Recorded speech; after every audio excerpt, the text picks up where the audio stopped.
Bonjour. Long week-end, encore toute la journée d'aujourd'hui, peut-être demain pour certains.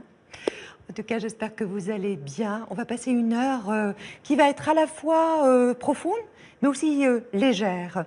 C'est un homme haut en couleur, c'est un homme qui sait rire, qui sait s'amuser, qui a de la dérision, mais qui a aussi beaucoup de talent. Allez, je vous en dis pas plus. On revient en arrière. Samedi dernier, on était en compagnie du chanteur Benjamin Biolay. C'est Benjamin Biolay qui est avec nous. Et moi, il me paraît beaucoup plus apaisé qu'on ne le dit. Vous avez souffert de votre mauvaise réputation? Oui, à un moment, j'en ai souffert, mais après, on ne peut pas la changer, la réputation. Vous l'attribuez à quoi? De la timidité, en définitive? La réserve? Il y a de ça, il y a de la timidité, il y a de la réserve, et puis il y a un côté aussi légèrement insoumis. Je suis pas un grand rebelle et tout, mais je suis quand même pas simple à manœuvrer. Quelle est la rencontre, la collaboration, parce qu'il y en a eu tant de collaborations, qui vous a le plus impressionné? C'est Henri Salvador, malgré les frictions personnelles. Aussi vous, bien au niveau vocal, guitaristique. Vous l'avez bien aidé à renaître. C'était Jardin d'hiver, avec Karen Allen. Il n'était pas mort du tout. Et après, il y a eu des discordes? Oh, il m'a traité de petit con, je l'ai traité de grand con, c'est ce que j'expliquais l'autre jour, mais ça a été coupé dans tous les sens. Et puis en plus, après, on s'est réconciliés, si vous voulez. J'aurais aimé qu'il y ait autant d'énergie déployée à parler de l'album que j'ai fait pour Henri il y a 4 ans, alors qu'Henri n'était plus de ce monde. Henri, il a laissé de merveilleuses chansons avant de partir. Ressources humaines. Alors là, cette fois, il y a un message. Un vrai message, même politique. Hein. C'est des destins que je connais. C'est arrivé à plein de gens que je connais. Ça m'est arrivé. Comment ça? D'être viré de ma maison de disques, ça m'est arrivé, ouais. Et je savais que j'allais en retrouver une autre et que j'étais encore jeune et que la vie n'était pas finie. Mais tout de même, c'est un moment d'une violence abyssale, quand même. Quand on s'attend à avoir un rendez-vous pour parler du prochain contrat et qu'en fait, c'est pour vous remercier? C'est plutôt pour se dire au revoir, ouais. C'est quand même quelque chose de fort. Quand ça m'est arrivé avec mon ancienne maison de disques Virgin, j'ai pris tout mon argent de poche et j'ai loué un studio et j'ai enregistré La Superbe. Donc, quelque part, c'était un bon déclic. Mais c'était ma vengeance, quoi. Si vous étiez homo, par qui vous aimeriez être séduit? Par Jean Moulin. Non, j'ai failli dire Jean Moulin. Vraiment, je dis n'importe quoi. Je vous jure. Voilà, Jean Moulin. Si vous étiez président de la République, quelle serait votre première mesure? Démissionner, je pense, par la réflexion. J'ai connu le grand amour, quelquefois. Je sais souvent le petit jour s'allonger sur les toits de Paris. Dans le mot débandade, qu'est-ce qu'on doit retenir? J'y vois tout sauf une panne d'érection. Je dis jamais, je dis toujours. Je dis va-t'en, reviens un jour, la chamade, la débandade.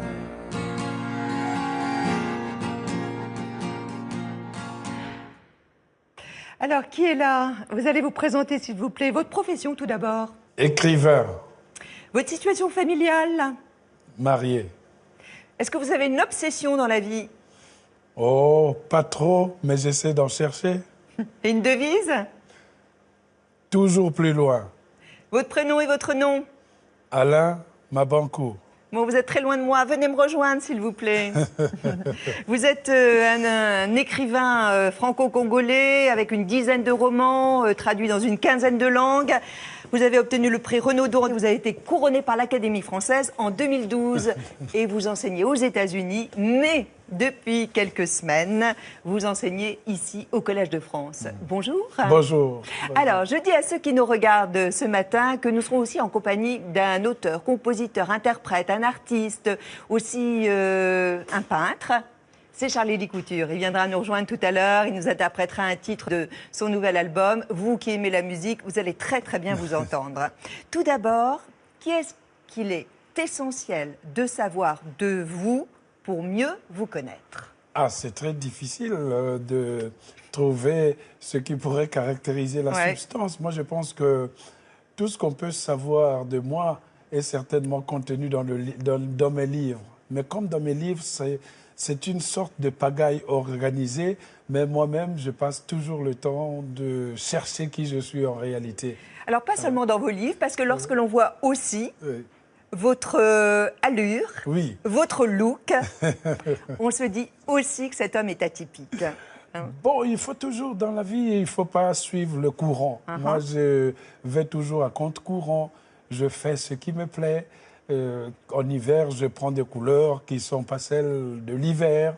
En été, je prends les couleurs qui ne sont pas celles de l'été. La vie, c'est ça, refuser les conventions et créer ses propres conventions. Vous êtes né au Congo-Brazzaville en 66, vous êtes un enfant de la décolonisation. Être enfant unique, comme vous l'avez été en Afrique, est-ce que c'est une malédiction? Il a toujours été considéré comme une malédiction.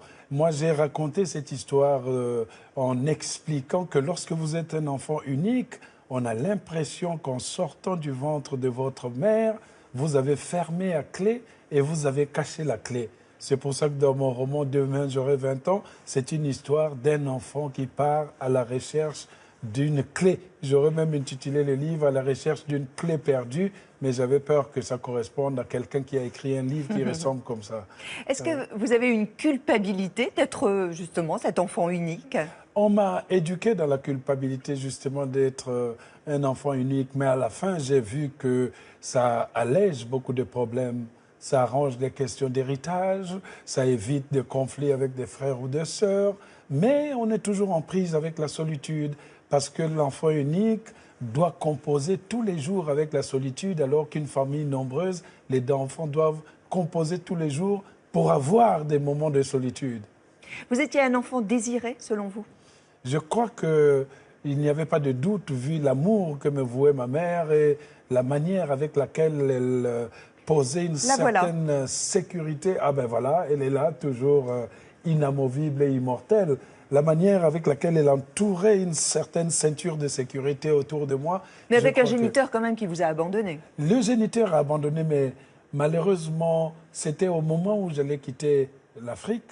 Quelqu'un a laissé une nouvelle en disant que je suis votre père biologique. Je lui ai dit, si je vous vois, vous êtes foutu.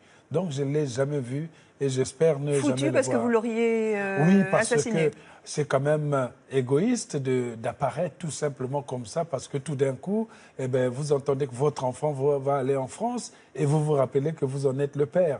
J'ai préféré ne pas le voir pour donner toutes les prérogatives à mon père adoptif, Papa Roger, que j'ai toujours considéré d'ailleurs comme le père biologique, parce que l'instinct biologique ou le sang, ce n'est qu'une question de couleur, de liquide. La vie, c'est aussi l'air, la respiration. On vous voit tous les trois?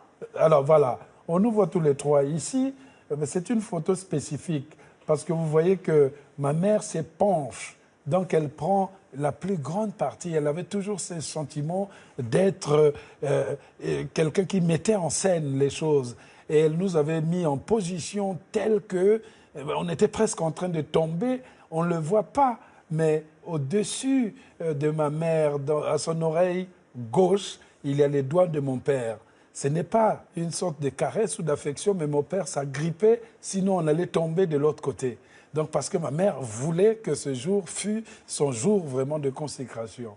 Une petite commerçante, elle commerçait au marché. Voilà, au marché, elle vendait des arachides, en détail. Elle vendait aussi des régimes de bananes. C'était le commerce le plus général de la plupart des femmes de Pointe-Noire. Mais illettrée.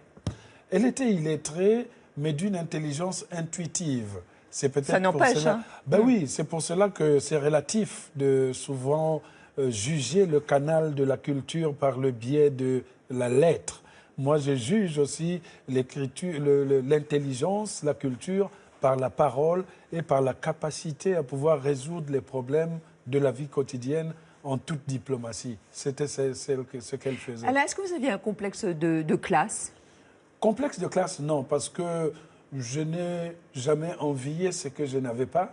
Et puis, les riches et les bourgeois ne me font pas rêver parce que j'estime que la vraie richesse ne doit pas se voir. C'est la richesse intérieure qu'on a. L'argent ne nous appartient pas. La richesse intellectuelle nous permet de laisser de vraies traces. Vous avez grandi sous un régime marxiste? C'était un régime très intéressant dans le sens où ça nous avait appris de réciter les choses qui dépassaient notre intelligence. On lisait le Capital sans comprendre ce qu'il y avait dedans. On lisait les choses d'une manière automatique. C'était automatique. Et puis, on avait la discipline rouge, c'est-à-dire que vous devez vous lever à 7 heures, vous devez aller à l'école à telle heure, vous devez obéir à vos parents, vous devez étudier les discours du président de la République.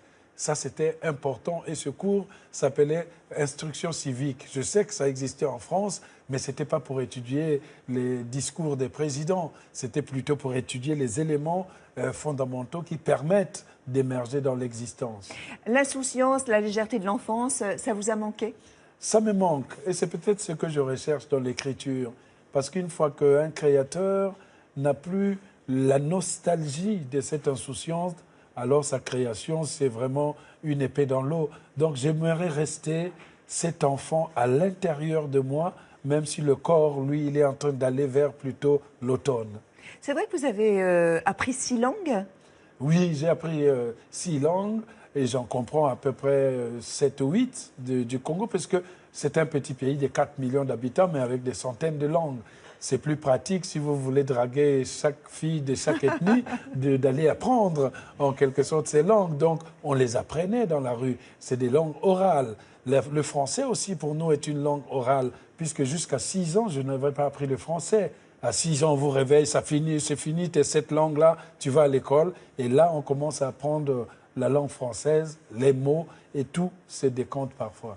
Pourquoi vous vous êtes orienté, vous, vers le droit à vos débuts, alors que c'était quand même les lettres, la littérature qui vous intéressait au départ? Parce que ma mère, qu'on a vue tout à l'heure, était quelqu'un qui voulait pour son fils un travail...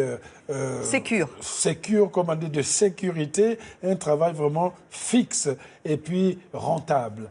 Et elle estimait que les professeurs, vu comment elle voyait l'état dans lequel les professeurs étaient au Congo-Brazzaville, elle a dit « Je ne veux pas que tu sois professeur, je veux que tu aies un bureau le matin, costume, cravate, plus mallette et tu vas au travail. » Ah oui, l'attaché-caisse. Oui. L'attaché-caisse. Oui. Ça ne s'est pas malheureux, ça ne s'est pas passé ainsi, parce que entre ce que pensent les parents et ce qu'on devient, c'est un océan. Mais j'aurais pu devenir avocat. C'est quand elle est morte, je me suis dit, elle n'est plus là pour vérifier si je vais devenir professeur ou avocat. Et alors, là, j'ai le choix. Voilà, j'ai le choix, j'ai fait autre chose. Alors, à 23 ans, vous êtes parti en France. Qu'est-ce que vous saviez de la France?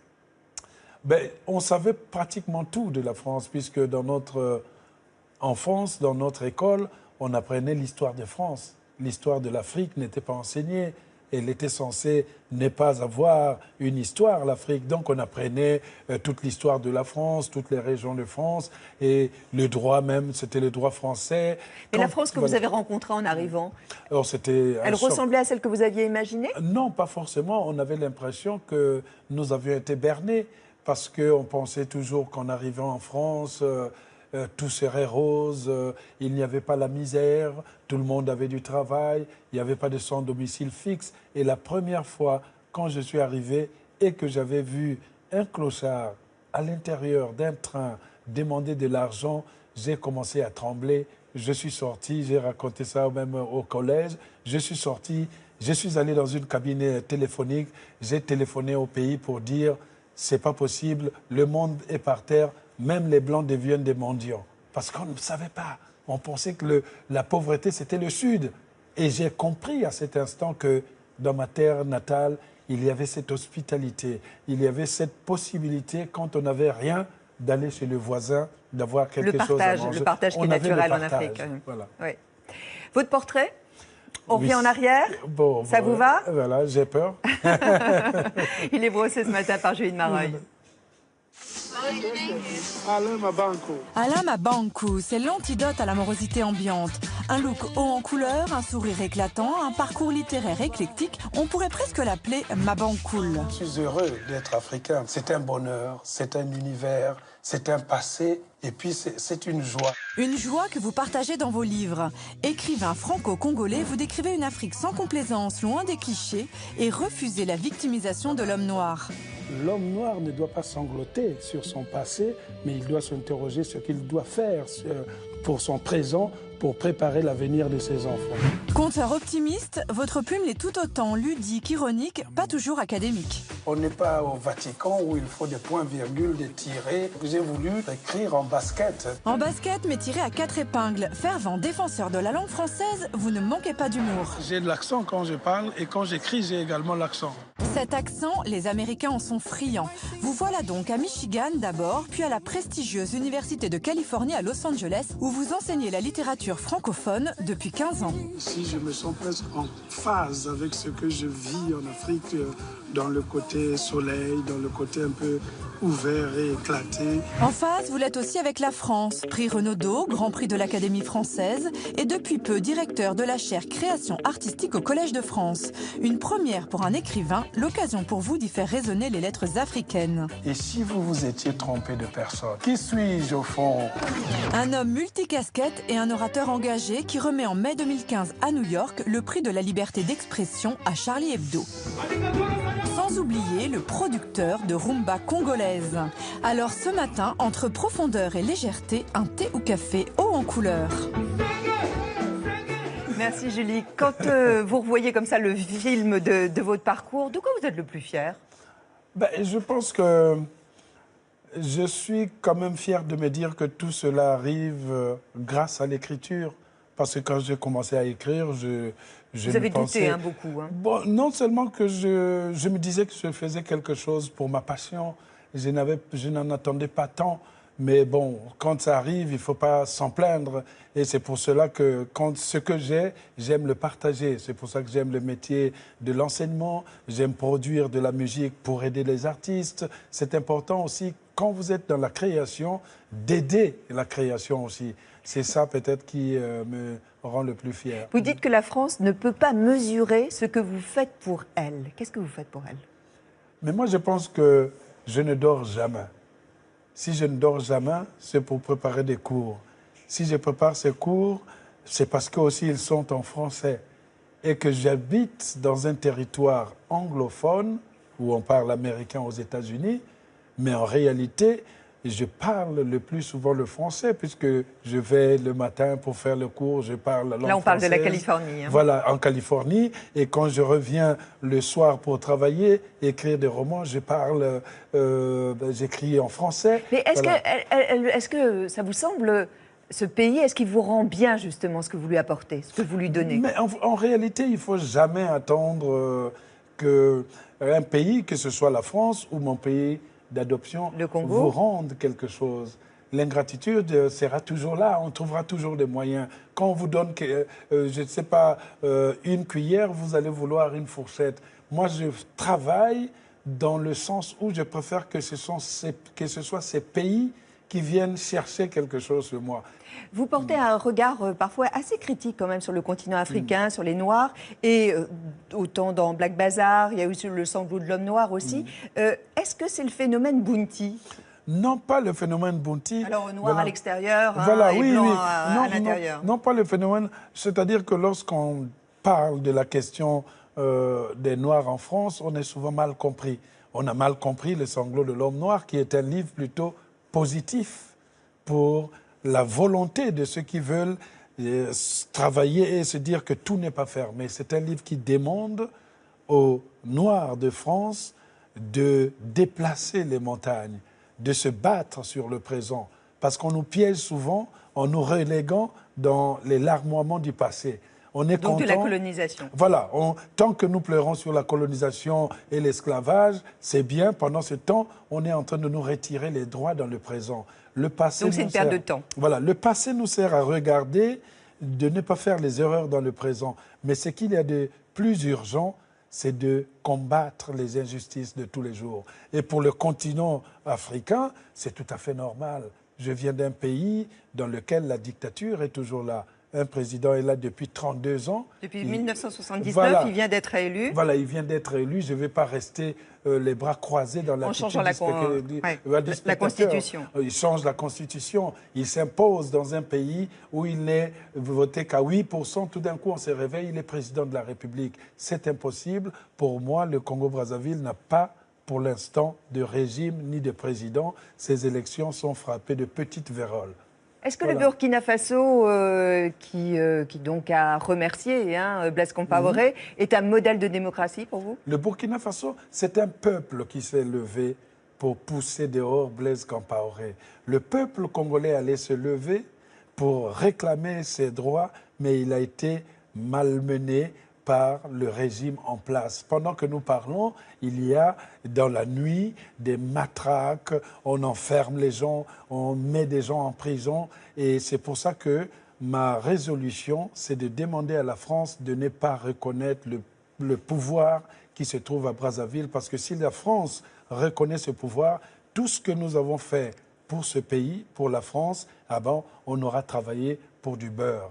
Et ça sera ma plus grande déception de voir ce pays qui m'a appris à aimer les libertés, qui m'a appris à aimer la justice, aller reconnaître un pays dans lequel il y a un président qui a fait 32 ans au pouvoir. Qu'on pense en France, si François Hollande reste 32 ans au pouvoir, est-ce que les Français vont être d'accord? Est-ce que ce qui n'est pas bien pour la France serait bien pour les Africains? Qu'on arrête ce colonialisme qui consiste à sponsoriser les dictatures. François Hollande devrait nous montrer l'exemple. Comment? Et ses propres intérêts. Je demande à François Hollande de nous montrer l'exemple que le bilan qu'il laissera dans l'Afrique n'est pas d'avoir reconnu le pouvoir un peu autoritaire et dictatorial de Sassou Nguesso. Vous avez atteint évidemment le nec plus ultra de la respectabilité en rentrant au Collège de France. C'était il y a quelques semaines. Un Collège de France qui vous a coopté à l'unanimité. Vous donnez un cours donc par semaine. Et c'est vrai que vous préparez avec soin ce cours, mais qui est d'ailleurs ouvert à tous, on peut le rappeler, ce qui ne vous empêche pas d'ailleurs de soigner, comme on disait, votre apparence. Vous allez le voir dans cette journée passée avec vous, grâce à Julie de Mareuil et à Anne-Rose Leblanc. Je vous emmène au Collège de France, où j'ai la chance d'enseigner les littératures africaines. Ici se passe vraiment la grande bataille de l'intelligence. Je suis celui qui fait l'exaltation des lettres, c'est-à-dire celui qui insuffle un peu d'enthousiasme dans la littérature pour qu'elle ne soit pas trop poussiéreuse lorsqu'on la dispense. Aujourd'hui, j'ai fait un thème un peu polémique qui s'intitule « La littérature africaine, images d'Épinal et ghettoisation éditoriale ». Quand vous allez dans les librairies, vous voyez toujours les rayons Afrique, toujours dans un petit coin, séparés de la littérature française, alors qu'elle est écrite en français. Ma lutte, c'est de faire que la langue puisse fédérer justement ces littératures. En général, je fais les 100 pas ici en révisant un peu le cours que je vais prononcer. C'est toujours bien quand vous allez faire un cours dans un espace fermé, dans un amphithéâtre, d'avoir une vue de ce que je pourrais appeler, entre guillemets, la vastitude. Quand je sais qu'il y aura 800 personnes, il y a toujours une sorte de petite angoisse. Mais je sais que dès que je rentre, comme on dit chez moi, je laisse l'angoisse dans la gibecière. Ça fait toujours le même plaisir de vous retrouver. Je commencerai par exemple par cet écrivain kényan qui a écrit un beau texte sur lequel il essaye d'expliquer comment écrire un roman africain qui intéresserait les Européens. Utilisez toujours dans votre titre le mot Afrique ou ténèbres, ou encore safari. Quand il y a 2, 3 moments où il y a des éclats de rire dans la salle, vous vous dites, bon, je crois que j'ai emprunté le bon chemin. C'est comme dans un conseil de famille. Quand vous avez fini de parler, il y a toujours des embrassades, de félicitations. Mais ici, dans ces lieux, ça a une résonance de la fierté d'un savoir partagé. Alors, je vous emmène chez mon styliste qui s'appelle Jocelyne Le Bachelor, qui tient boutique en plein cœur de Château-Rouge. C'est un plaisir de te voir avec de belles couleurs comme ça. On essaye, hein, ça là, on se rend compte qu'avec ça, on ne peut pas tomber malade. Je dirais que c'est mieux que le Prozac ou le Doliprane. Il m'a toujours accompagné depuis fort longtemps. Donc, en me suivant de ce fait, quand il a pris ma nomination, il a dit, voilà, pour ta leçon inaugurale, tu porteras une veste bleu roi qu'il a mise à la vitrine et qu'il appelle désormais veste Collège de France. Collège de France. Elle est là. On a une belle ville à Paris. Mais à Paris, l'encéphalogramme est plat. Heureusement qu'il y a des gens comme Alain Mais c'est vrai, moi, quand je suis dans la rue comme ça, les gens me demandent « Ouais, monsieur, vous êtes bien. Vous allez à un mariage ?» Je dis « Non, je suis comme ça tous les jours. » Mais comment faites-vous? Mais parce que je m'aime. Et Alain s'aime aussi. Est-ce que ça vous parle, ça? Des couleurs comme ça à Paris, il n'y a pas beaucoup. Les couleurs, c'est la vie. Quand j'ai écrit Black Bazar, j'ai pensé à eux en 2009. Quand j'ai écrit Tais-toi et meurs, je pensais à eux. Il y a des scènes qui sortent de cet endroit à tel point que les gens imaginent l'endroit comme étant gigantesque. Ça, c'est bien pour Johnny à l'Olympia, ça. Hein? Toute la musique que j'aime, elle vient de là, elle vient du blues. Ah, j'adore Johnny. Hein? Ça, c'est l'ambiance que j'aime. Ça fait partie de mon univers littéraire. Si je suis ancré dans mon africanité, c'est aussi parce que je suis toujours resté là. C'est ma base ici. Celui qui touche à un seul de mes cheveux, il reçoit l'esthétique au visage. C'est cela. Voilà. Les sapeurs. Est-ce que votre esthétique, puisque vous parlez d'esthétique, diffère en fait des canons européens? Ben, je pense qu'il y a... Quand Jocelyn, par exemple, fait du stylisme, ce n'est pas forcément pour copier les Européens, quoiqu'il a une expérience quand même auprès des Occidentaux. Il a travaillé chez Daniel Esther, il a suivi des cours de stylisme, mais il y a une touche qui est congolaise dans la manière de mélanger les couleurs, dans la manière d'imaginer les vestes, de les porter. Ça, c'est une touche plutôt congolaise. Voilà. Qu'est-ce que vous pensez de ceux et de celles surtout qui blanchissent leur peau? Je pense que, bon, ils ont la liberté de déchirer leur peau. Moi, je pense que moi, je me sens très bien dans ma peau. Si quelqu'un pense que pour être beau, il faut qu'il blanchisse sa peau, c'est sa liberté de faire ce qu'il veut de son corps. Mais mon avis, c'est que ça ne sert à rien parce que c'est aussi consolider l'idée que pour réussir, il faut un peu se déposséder de cette couleur noire. Or, le penser, c'est vraiment être toujours dans cette sorte de colonisation mentale. Je pense que c'est dans ce sens. Est-ce que, Alain, vous suspectez parfois que l'on vous mette en avant, qu'on vous valorise, qu'on vous fasse rentrer peut-être même au Collège de France, parce que justement vous avez la peau noire et qu'il faut un quota en fait de négritude? Non, je ne pense pas. Dans ma leçon inaugurale, j'ai même dit que si on m'avait demandé de venir au collège, je pense, parce que j'étais noir, je ne serais pas venu. Et je sais aussi, au fond de moi, que ce n'est pas le Collège de France qui m'avait demandé de faire la littérature africaine. C'est moi-même qui avais décidé de mettre la littérature africaine au programme au Collège de France parce que le Collège de France est là depuis le XVIe siècle. Il n'y a jamais eu de chaire de littérature africaine. Il faut bien commencer quelque chose. J'aurais pu aller là et enseigner les ateliers d'écriture comme un écrivain normal. Mais je voulais aussi faire profiter à certains les enseignements que je fais aux États-Unis, même si ceux-là, ce sont des enseignements plutôt originaux que j'ai écrits spécialement pour le Collège de France. Qu'est-ce qui vous différencie d'un écrivain d'origine française, vous voyez, enfin un blanc, voilà, qui est plus classique peut-être dans son foisonnement d'idées, dans son imaginaire? Mais je pense qu'il y a la différence réside vraiment sur le plan même culturel, c'est-à-dire que je viens d'un continent ou d'un pays où j'ai appris plusieurs langues de mon propre pays. L'écrivain français, il n'a que sa langue française ou alors il a l'espagnol et l'allemand. Et puis aussi l'univers culturel. Moi, j'ai appris l'histoire de France et je m'intéresse beaucoup à l'histoire de l'Afrique, que j'ai apprise aussi. La littérature africaine, ça fait que le double cerveau qu'on a, c'est que je peux comprendre l'écrivain franco-français, puisque tous les deux nous sommes aussi français, j'ai le passeport français, je peux le comprendre, mais en retour, s'il ne fait pas l'effort de venir étudier ma culture, et il sera forcément laissé à la traîne, puisqu'on ne parlera pas la même langue, on ne dira pas les mêmes choses. Mais il y a des écrivains français qui connaissent bien la culture aussi africaine. Je parle de mon ami, par exemple, Patrick Deville, c'est quelqu'un qui voyage. Le Clésio, c'est quelqu'un qui connaît bien l'Afrique. Il y a dans le paysage littéraire français des écrivains, Éric Orsena, et des écrivains qui connaissent vraiment l'Afrique, parfois même mieux que les Africains.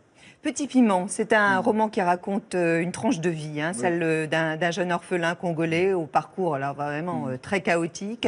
Il est tendre, il est candide, il est naïf, il incarne un peu tous ces laissés pour compte, tous ces enfants qui sont livrés à eux-mêmes, qui sont dans la rue. C'est une vie, comme dirait Boris Cyrulnik, une vie cabossée qui rencontrera sur son chemin de l'injustice, évidemment, de la violence, de l'arbitraire aussi. Et même de la malédiction. Comment s'appelle Petit Piment en lingala? En lingala, il a un nom spécifique très long. Il s'appelle Toku Misanzambe Pomose Yamoyindo Abotami Namboka Yabakoko. Donc son nom veut dire « Rendons grâce à Dieu car le Moïse noir est né sur la terre des ancêtres ». C'est une sorte de fable moderne que je voulais écrire sur ces années 70 et 80 dans une Afrique communiste, quand arrive justement le pouvoir communiste et la fin vraiment de la religion chez nous, parce que nous devons apprendre ce que Karl Marx avait fait, etc.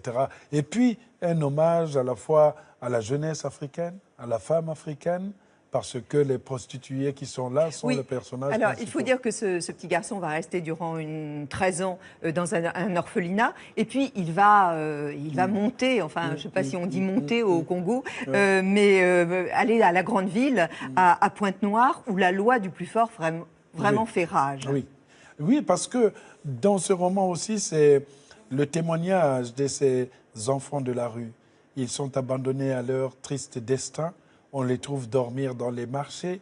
Et moi, j'ai cherché aussi à travers cette errance de montrer que les marchés, pour nous, ne symbolisent pas seulement les lieux où on vend des choses physiques. Quand le marché s'est vidé, les commerçants sont partis, à 1h du matin, se passent des choses dans ces marchés. On vend d'autres marchandises. Les ombres de la nuit sortent et la cosmogonie même de la ville est là. Et ces enfants doivent composer non seulement avec la Là, on est proche du surnaturel. Mais le surnaturel fait vraiment partie de l'existence presque quotidienne de ces Congolais, parce que ces enfants doivent composer avec des êtres réels et les êtres presque de l'autre monde. Parce que chez nous, les gens qui sont partis ne sont pas forcément partis, ils sont là avec nous. Quand je bois quelque chose, je dois verser par terre quelque chose aussi pour donner à ceux qui nous entendent. Peut-être même pendant que nous faisons cette émission, il y a l'ombre de ma mère quelque part et de mon père qui peuvent me souffler certaines réponses. Mais ça, je le garderai. Je ne vais pas partager quand même la substance de cette cosmogonie congolaise. Il trouvera, ce petit garçon, il trouvera refuge et affection auprès de Dame Fiat 500. C'est une mère maquerelle qui le prendra sous sa protection. Vous l'avez rencontrée vous-même, cette femme? Maman Fiat 500, parce que moi j'ai vécu dans le quartier des prostituées. Mais il y a beaucoup de choses autobiographiques dans ce livre. Bien sûr, j'ai vécu dans le quartier des prostituées, c'est-à-dire que quand les clients arrivaient chez la prostituée, et puis la prostituée nous demandait d'aller nous donner de l'argent pour aller acheter de la boisson ou des fruits ramenés pour le client, et nous on prenait les pièces qu'elle nous donnait, et on restait en face, puisque la prostituée plus tard nous demandait de venir manger la nourriture laissée par les clients. Tout cela, ça rentre dans la tête de l'enfant. J'avais 10-12 ans à cette époque. Quand je rentrais à la maison, ma mère s'énervait. « Tu étais encore chez maman Fiat 500 ». Mais elle ne savait pas que ça finirait par sortir dans un livre. Pourquoi l'appelait-on Fiat 500 ? Parce que son plus gros client, qui était un opposant au régime politique du pays, lui avait offert une Fiat 500 du côté de Kinshasa. Et c'était la seule femme qui roulait dans une Fiat 500, et dans le quartier, on l'appelait Maman Fiat 500. De voir que cette femme, cette grande diva, avait recueilli Petit Piment, mon personnage, et que les 10 prostituées qui étaient sous la coupole de cette femme, sous l'aile de cette femme, Maman Fiat 500, étaient devenues comme les grandes sœurs de Petit Piment. Cela m'a permis un peu de rendre cette générosité que cette femme avait donnée à mon enfance. Mais d'ailleurs, Alain, les femmes dans vos livres s'en sortent plutôt beaucoup mieux que les hommes. C'est un peu un hommage aussi que vous rendez aux femmes. Et on sait aussi que le continent africain doit beaucoup aux femmes. Oui, heureusement pour moi, parce que pendant longtemps, toutes les histoires des sociétés africaines se terminaient toujours par la victoire des hommes. Je voulais écrire un livre dans lequel la femme prendrait le trophée et dirait à l'homme « Tu n'as jamais gouverné la société africaine ». La société africaine est gouvernée par la femme. Tout simplement parce que l'homme verrouille l'aspect politique. Qui fait l'éducation des enfants en Afrique? C'est la femme. Qui est là pour faire la nourriture? C'est la femme pour les enfants. Qui est là pour se soucier des petites plaies, comme dans le roman où la femme Nyangui s'occupe des petits piments? C'est toujours la femme. Mais même sur le plan économique. Sur le plan économique, au marché, les hommes sont toujours en train de jouer au damier, à boire de l'arki, à boire du vin rouge et à venir demander « Quoi, cette nourriture n'est pas prête? Si c'est comme ça, je te vire ou je prends une deuxième femme. » C'est toujours dans ce sens-là que ça se passe. Et moi, je pensais aussi que avec ce roman, Petit Piment, je rendais hommage à cette femme et à travers elle, l'ombre toujours de ma mère. Parce que ma mère a toujours plané dans la plupart de mes romans. Dans Lumière de Pointe-Noire, le roman d'avant, elle est là. Dans Demain, j'aurai 20 ans, elle est là. Même dans Vers cassé, en filigrane, elle se trouve là. Qu'est-ce que vous pensez, vous imaginez qu'elle pourrait vous dire, alors qu'elle est partie aujourd'hui, si elle l'avait pu lire Petit Piment? Elle avait dit, mais tu vas arrêter de dire tous les secrets de ton enfance. Ça suffit maintenant comme ça. Il faut commencer à penser. Donc, moi, je pense que mon nom, je crois qu'elle serait heureuse. Bon, on lui aurait lu expliquer le livre. Elle comprendrait, mais seulement elle ne comprendrait pas pourquoi ce livre n'a pas de photos. C'est pour ça que j'avais écrit Lumière de Pointe-Noire avec des photos à l'intérieur pour lui permettre de voir les photos. Mais elle était déjà partie. Et peut-être que ma grande satisfaction serait d'aller déposer ce livre, un exemplaire, sur sa tombe, quelque part, même si elle était illettrée. Mais je reste persuadé que lorsque nous mourrons, nous avons la possibilité de faire des choses extraordinaires qu'on n'avait pas faites de notre existence. Les illettrés deviennent des lettrés lorsqu'ils sont morts. Les petits grandissent quand ils sont morts. Donc, tout ce qui n'a pas été fait dans la vie réelle est exécuté dans l'autre vie. Vous me direz, c'est normal, personne n'est là pour vérifier. Oui, il y a toujours un œil, cet œil de Caïn qui vérifie les choses. Et je crois que ça se passe toujours très bien de l'autre côté. Quelle est votre première lectrice? Ma première lectrice, j'ai toujours tendance à ne pas vouloir donner, à lire mes livres à mon entourage. Même pas à votre femme? Non, c'est pas possible. C'est toujours la bagarre de toute façon parce que je risque toujours de lui demander plus.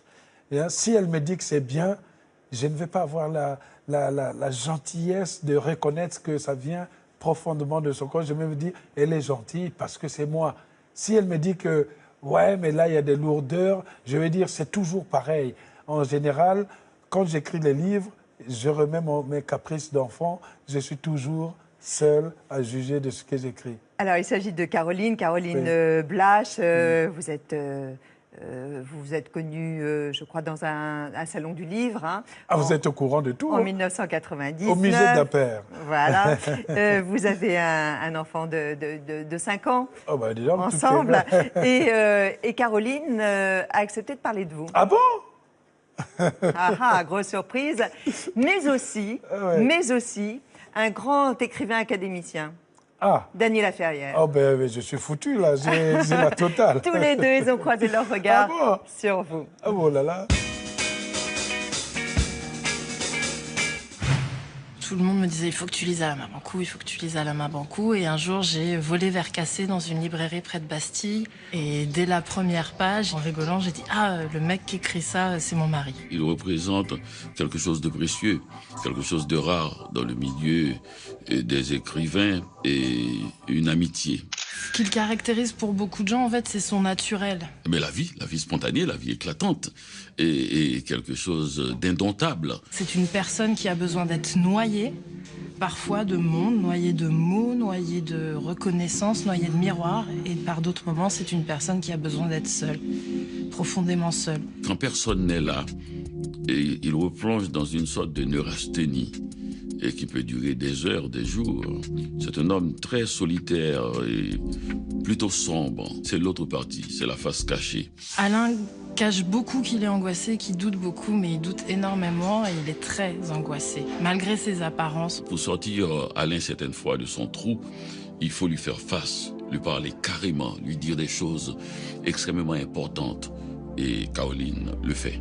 On s'apprécie énormément mutuellement parce que je suis pas forcément une groupie invétérée tout le temps. Si j'étais une groupie invétérée tout le temps, il se fatiguerait. Il s'occupe de moi comme s'il était ma mère. il me nettoie, s'il voit une tache sur moi, si j'ai soif, il le sait avant moi et m'apporte un verre d'eau. Mais il faut dire que j'ai le même sentiment pour lui. Le petit défaut d'Alain Mabankou, c'est de parfois nous oublier. Mais c'est pas méchamment. Ah, mais il est capable de t'oublier. Il est capable de t'oublier parce que il croit qu'il a été oublié. Parfois, il est seul dans sa tête, mais c'est sa plus grande qualité en même temps, donc c'est compliqué. Monsieur le professeur du Collège de France, tout le monde me demande si cela t'a monté à la tête. Et je suis sûr que tu es d'accord avec moi. Je leur réponds que ce n'est pas assez. Ah là là. Alors c'est vrai que vous les oubliez parfois? Ben, vous vous isolez? C'est en général les périodes d'écriture. Pendant les périodes d'écriture, je suis presque comme un zombie. Je suis dans mon monde et c'est toujours évident. Mais ils savent. Et Dany dit que vous êtes très secret. Et voilà, ils savent parce que c'est les petits défauts que j'ai pris depuis l'enfance. Mythologie américaine, ouais. Chez Grasset. Voilà, c'était un grand livre, très très grand livre qui montre... J'aime bien le sous-titre, Comment faire l'amour avec un nègre sans se fatiguer. Voilà, donc ça reprend vraiment avec des inédits à l'intérieur ces grands romans qui ont fait les succès de Dany Laferrière. Voilà. Vous êtes féru de musique, vous êtes fan de rumba, vous adorez Johnny Hallyday, hein, on vous a même entendu chantonner toute la Johnny. musique que j'aime. Voilà. Oui. Alors, il y en a une autre musique que vous allez aimer, qu'on va vous faire découvrir parce que c'est un nouvel album de Charlélie Couture, qui est sur le plateau de Thé ou Café. Et ça nous fait très plaisir parce qu'on se connaît, on s'est rencontrés il y a quelques années à New York. Et Charlélie vient nous apporter donc cet album qui s'appelle Lafayette. Il va nous expliquer quelle en est l'origine. Mais on démarre tout de suite, Charlélie, avec un petit extrait de l'album. On va déconner.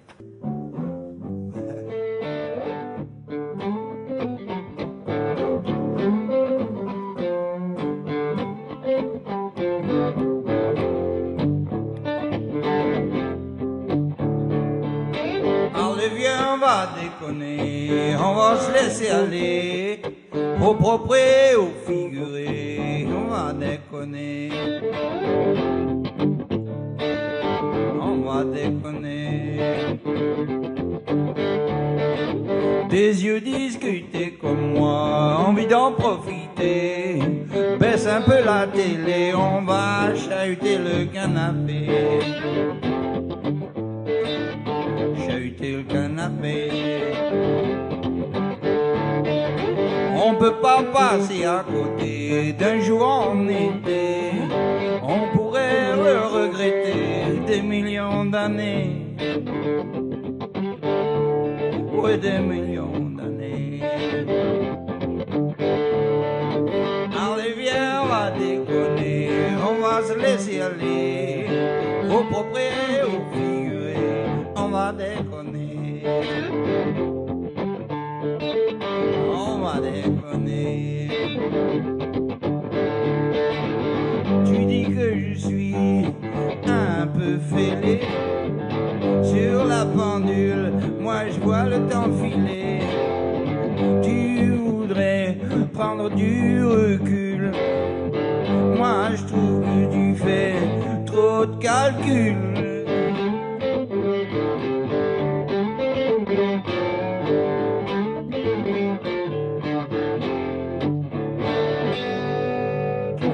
Charlélie, merci beaucoup. Venez me rejoindre et venez nous rejoindre. Je voudrais que vous vous rencontriez tous les deux. Vous avez beaucoup de points communs. Vous habitez les États-Unis tous les deux.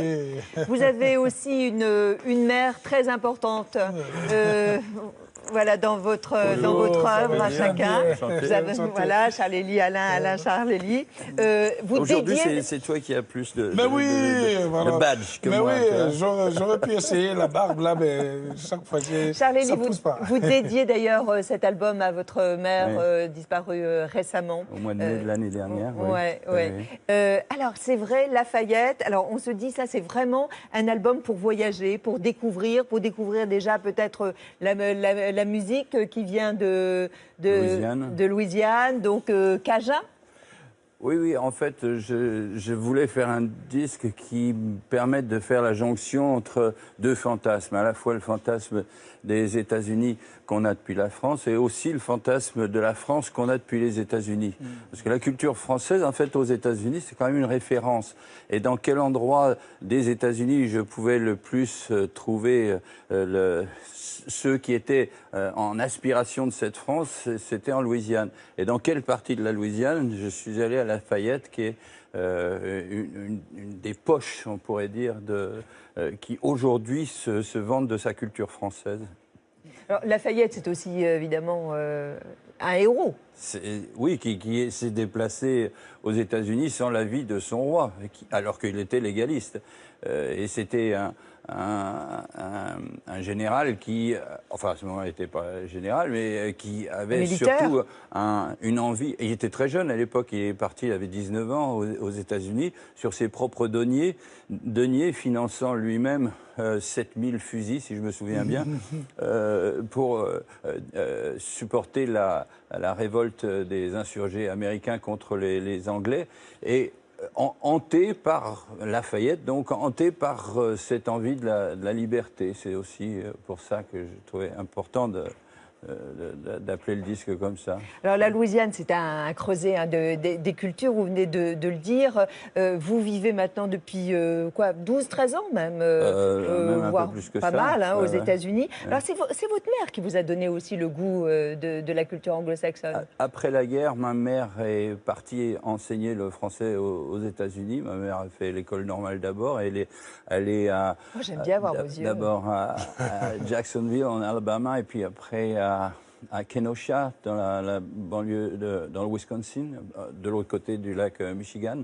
Et quand elle est rentrée, elle a rencontré mon père, mais elle a gardé toujours en elle ce quelque chose que donne la culture américaine et qu'elle m'a transmise. En plus d'être chanteur, auteur, compositeur, d'être photographe, d'être un artiste, d'être un sculpteur, ça fait déjà beaucoup pour un seul homme. C'est vrai que c'est une polyvalence, enfin bon, quand même, un couteau suisse en quelque sorte, avec beaucoup de lames. Bon, si tu veux, tu sais ce que je fais. Enfin, vous le savez. Pourquoi ça existe bien aux États-Unis et pas ici ? Mais je crois que ça change tout ça. J'ai juste été un peu en avance. La génération d'aujourd'hui utilise un même ordinateur à la fois pour faire de la musique, pour faire des images et pour écrire. Ça ne surprend plus personne que des philosophes se mettent à faire les DJ ou que les activités se croisent. Donc moins de cloisonnement. Je crois qu'aujourd'hui, le monde va tellement vite d'abord qu'on te juge sur pièce. C'est ce que tu fais qui compte. Après tout, toutes les histoires d'obsession, il n'y a que celui qui ne fait qu'un seul truc qui le fait bien, ça c'est ancien. Jamais les gens qui commencent une activité ne finiront dans la même entreprise que celle dans laquelle ils ont commencé. Donc la capacité d'une bonne éducation, c'est le fait justement d'arriver à garder la capacité de s'adapter. Et quand on est un artiste, le plus important, je crois, c'est de trouver le moyen de faire sortir ce qu'on fait. Moi, comme j'ai commencé il y a 30, 40 ans et plus, j'ai acquis, on va dire, une manière de faire dans différents domaines. On peut parler d'actualité, l'actualité américaine. Évidemment, on est en pleine élection. Quel est votre pronostic ? L'Amérique est un pays d'extrême et on trouve, je trouve ça très bien exprimé à la fois la logique de l'homme sous à travers les paroles de Trump qui énoncent des pensées de bistrot qui sont qu'on peut pas nier, qui existent, et puis à côté une Amérique d'une utopie, mais qui est le symbole de ce que seront les démocrates à venir, c'est-à-dire Bernie Sanders. Il y a côte à côte ces deux extrêmes qu'on n'imaginait pas il y a seulement 2 ans. Ça, c'est intéressant. Maintenant, le résultat, je pense qu'il se fera autour d'Hillary Clinton, mais je ne suis pas un pronostic. Oui, mais je pense, mais c'est clair, c'est Hillary Clinton qui sera la candidate des démocrates, puisqu'il lui reste, je crois, seulement 150 ou au maximum 200 délégués pour y parvenir. Elle sera élue mais face à... pardon. Mais je veux dire qu'au-delà de l'élection elle-même, qui sera finalement la réponse au grand jeu, qui sera l'élu, celui qui a fait le plus progresser la démocratie américaine, c'est Bernie Sanders, avec une pensée très utile dans le marasme et l'angoisse qui est celle du monde d'aujourd'hui, dans lequel les surpuissants sont beaucoup trop puissants. Au moins, ça a été posé d'une manière claire et nette. Et nouvelle pour les États-Unis. J'ai écouté le discours de Bernie Sanders, c'est vrai, il est intéressant, mais j'ai toujours pensé que c'était au-delà des capacités de ce qu'on pourrait faire en pratique. C'est-à-dire que c'est bien de tout promettre, mais c'est quand même bien aussi de donner le coup de ces promesses-là. Bernie Sanders, il est porté, je veux, par cet enthousiasme des politiciens, les vrais de l'époque, qui arrivaient avec l'avantage de Sanders, c'est qu'il a l'enthousiasme, le rêve et la capacité d'amener la jeunesse. Le côté de Clinton, c'est qu'elle est derrière à cause du fait que les jeunes ne suivent pas trop. Elle est dans le système depuis très longtemps et du coup, Clinton est porté par les super délégués. Oui, mais nous, notre fonction d'artiste, elle n'est pas d'aller dans le sens des pragmatiques matérialistes, de savoir. Elle est au contraire d'essayer d'aller voir ce qu'il y a derrière le mur et d'aller voir comment le monde pourrait devenir. Je trouve ça formidable que ce soit un Bernie Sanders qui a 74 ans, qui, avec véhémence et un incroyable enthousiasme, fait naître dans la tête de gens des choses qu'on croyait être interdites de penser. Il a quand même plus de 40 ou, je ne sais pas, 45 ans de vie politique. Il aurait pu sortir cet enthousiasme depuis fort longtemps. Dieu sait s'il s'est bagarré. Mais voilà. Bon, c'était un joli débat entre vous. Le 21 juin, Central Park, Charlie. Allez. Ça va être grand, ça. Ça va être super. Oui. Déjà, je viens de prendre mon pied en Louisiane pour l'inauguration du Festival international de musique auquel j'ai participé il y a 8 jours. Mais maintenant, ligne de mire, c'est Central Park le 21 juin. Ça va être quelque chose, d'autant que ça fait des années que je tourne autour de cette scène quand je fais mon jogging le matin et que il y a un moment donné, je me disais, est-ce qu'un jour je pourrais monter là-dessus? Et donc, ça va être cet été. Je suis super enthousiaste. Et une exposition aussi de vos peintures. Il y en a plusieurs. Au mois de mai, notamment aussi, à partir du 4 mai à New York. Oui, donc, voilà, Charlélie continue mais c'est bien Central son Park trajet. parce que quand vous jouerez là-bas, pensez à moi, parce que quand je lis L'Attrape-Cœur de Salinger, c'est à cet endroit de Central Park où le personnage principal se demande où vont les canards de Central Park quand arrive l'hiver. À Central Park, on fait du sport aussi. Beaucoup de sport. Alors, je sais aussi, Alain, que vous êtes un grand amateur de basket. Ah oui. Vous suivez tous les matchs. Ah oui, toujours. Même ici. Même ici. Vous savez, même sur le plateau de Thé au Café. Regardez. Ah bon? Ouais, allez. Les ballons sont là. À vous, à vous de jouer. Vous pensez que je mette... S'il vous plaît. On va vous mettre un peu à l'épreuve. Avec Charlélie, quand même. Hein. Vas-y. Non, moi c'est le tennis. Il préfère le tennis. Donc, je vais prendre celui-là. Allez. Et bang, Pour le moment, c'est un pas spot. terrible. En plus, il casse la vaisselle. Oh là là, on se moque là de moi, quoi. C'est une catastrophe. Bon, on va un spot. continuer à prendre. Allez, deuxième Et t'as le essai. droit de venir tout Oh près. là, c'est Voilà. presque triché. Voilà. Avec son 1m90. hein. Ah là là là. Mais non, mais il fallait me mettre le point. Voilà. Bon, Voilà. Voilà, en deux fait, fois. c'est extrêmement simple. Un grand merci, Charlie. Je vais emmener Alain Mabankou Merci. au dos à dos. Ok. On va aller au dos à dos. Merci Et de puis, on m'avoir vous dit à invité. bientôt. Ok, par exemple. Voilà, on avait Ok. passé des très bons moments ensemble à New York. Alors, vous Ok. embrassez tout le monde. Eh bien, ça marche. Merci d'avoir eu la gentillesse. de m'inviter. Merci, Charlie. Merci. Deux à deux avec vous, Alain Mabankou, et puis des réponses du tac au tac. Pour quel défaut avez-vous le plus d'indulgence? La paresse. La question à ne jamais poser à un écrivain. C'est quand votre prochain roman? Vous avez un tête-à-tête avec François Hollande. Qu'est-ce que vous lui posez comme question? Je lui dirais, pourquoi avez-vous dit au président Sassou Nguesso que c'est possible qu'il change sa constitution? La faute de français qui vous exaspère. Oh, j'ai intervenu. La figure historique en laquelle vous aimeriez être réincarné. Chimpavita, qui est la Jeanne d'Arc d'Afrique. Quelle épitaphe vous aimeriez voir sur votre tombe? C.J. Alain Mabankou, il a essayé d'écrire, parfois il a réussi, le plus souvent il n'a pas réussi. Parmi les 5 sens, quel est celui qui est essentiel pour vous? Le toucher, Le fond d'écran sur votre smartphone?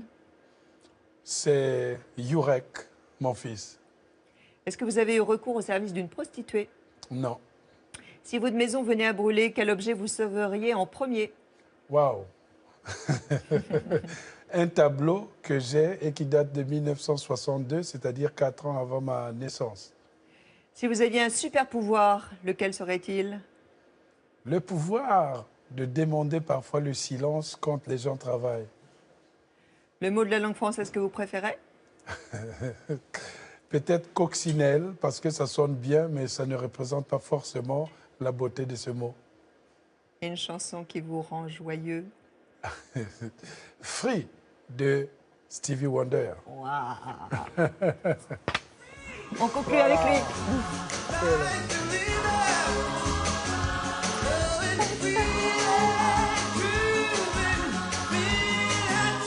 Ah, Ça met en joie, ça, non? ah oui, ça met de bonne joie. Ça met de bonne humeur. Alors, on est d'accord, Alain, on va la voir tout au long de la journée dans la tête. Hein, Ah oui, voire plus, hein. mais les chefs-d'œuvre, c'est toujours comme ça. C'est vrai. Ça reste dans la tête, voilà.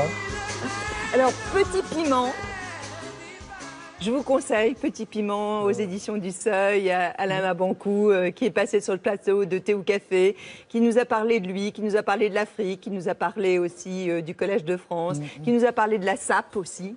Voilà. Avec lui, on peut parler de tout. Et ça, c'est vraiment extrêmement plaisant. Je voulais aussi remercier la personne qui est exposée sur le plateau de Thé au Café. Il s'agit d'une femme, artiste. Elle a pour nom Amy Donaldson.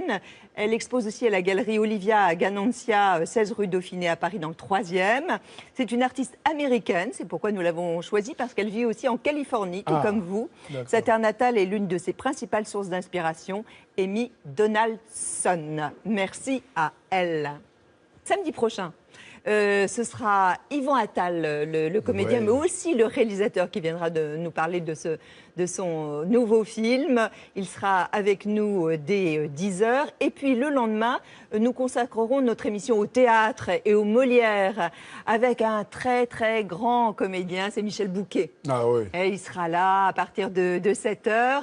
Et le lendemain, sur France 2, vous pourrez assister à la 28e cérémonie des Molières et qui sera alors pas présidée, mais qui sera présentée, puisque le maître de cérémonie, et on l'aime beaucoup, c'est Alex Lux, qui sera donc le maître de cérémonie lundi, ça doit être le lundi 23 mai, bien évidemment. Portez-vous bien, passez une très très belle semaine et puis d'ici là, vous regardez de nouveau Alain Mabanckou parce qu'il est assez rare. C'est une sorte de pierre précieuse, un diamant. Merci à vous, merci de votre confiance, de votre fidélité. Au revoir et un grand merci à vous. Merci beaucoup. À samedi prochain. Bonne semaine.